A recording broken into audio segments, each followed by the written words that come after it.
Great. Selamat pagi semuanya. Apa kabar?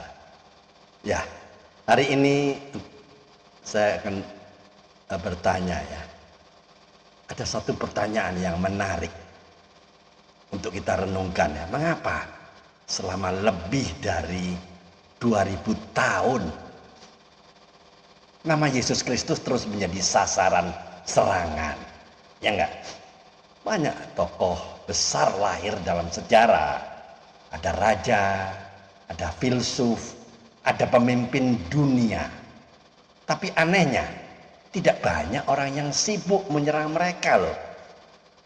Namun ketika kita menyebut nama Yesus, tiba-tiba banyak orang menjadi gelisah, banyak orang mencemooh, banyak orang menolak. Pertanyaannya, mengapa Yesus terus diserang selama 2000 tahun? Apakah karena Yesus tidak penting? Atau justru karena Yesus terlalu penting untuk diabaikan? Alright, hari ini teman-teman temanya adalah Why did Jesus continue to be attacked for 2000 years? Mengapa Yesus terus diserang selama 2000 tahun ya? Luar biasa hari ini. Tokoh yang mengubah sejarah ya. Yesus lahir di sebuah desa kecil ya, semua orang tahu itu. Dia bukan raja, bukan. Dia bukan jenderal atau panglima, bukan. Dia tidak memiliki tentara. Namun sejarah dunia justru dibagi menjadi dua bagian. Sebelum Kristus dan sesudah Kristus. Tidak ada tokoh lain yang memberikan pengaruh seperti ini. Bahkan kalender dunia dunia pun mengikuti kelahirannya. Jika Yesus hanyalah tokoh biasa-biasa saja, mengapa pengaruhnya begitu besar? Teman-teman, Yesus menyentuh hati manusia. Ya, banyak pemimpin dunia memerintah dengan kekuasaan, ya enggak? Tapi Yesus memerintah dengan kasih. Dia berkata apa? Kasihilah musuhmu. Nah, ini ajaran yang sangat radikal. Dunia mengajarkan balas dendam, iya dong. Tapi Yesus mengajarkan apa? Pengampunan. Dunia mengajarkan kekuasaan, tapi Yesus mengajarkan kerendahan hati. Karena itu jutaan orang di seluruh dunia ini mengalami perubahan hidup setelah mengenal Yesus. Mengapa? Justru dia yang diserang. Kenapa? Jika ajaran Yesus begitu indah, mengapa banyak orang menyerangnya? Jawabannya sederhana. Karena kebenaran sering membuat manusia itu tidak nyaman, ya enggak? Ayo jujur.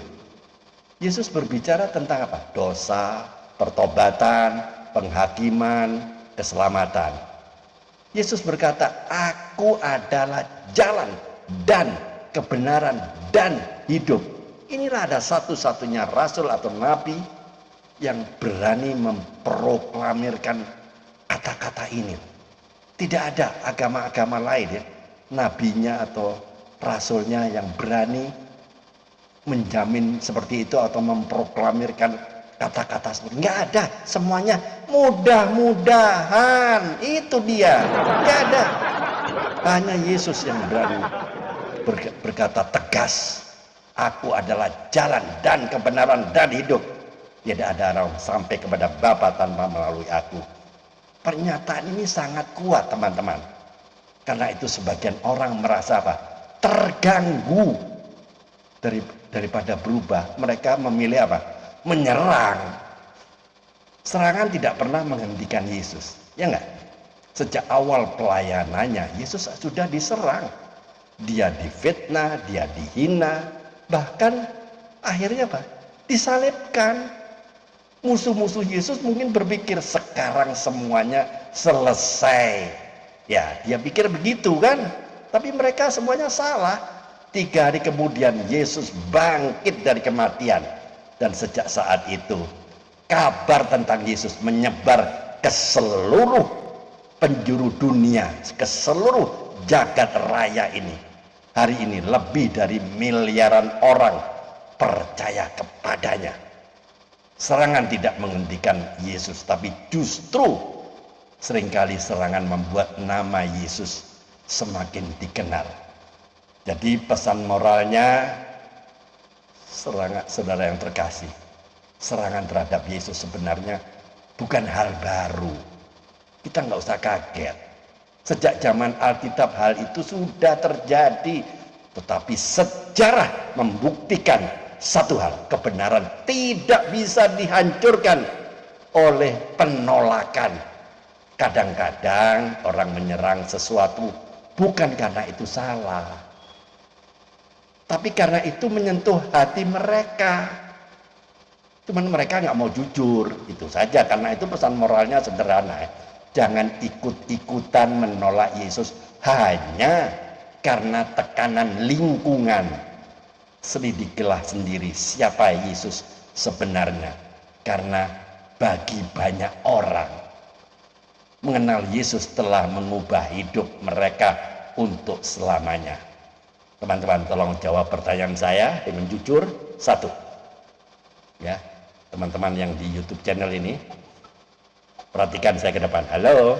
Satu, apakah Anda mengenal Yesus secara pribadi atau hanya mengenal pendapat orang tentang Yesus? Dua, jika Yesus benar-benar adalah juru selamat Anda, apakah Anda sudah membuka hati untuk mengenalnya? Tolong jawab jujur jawaban Anda dan renungkan masing-masing ya. Jadi closing statementnya teman-teman, selama 2000 tahun banyak orang yang mencoba menghentikan berita tentang Yesus.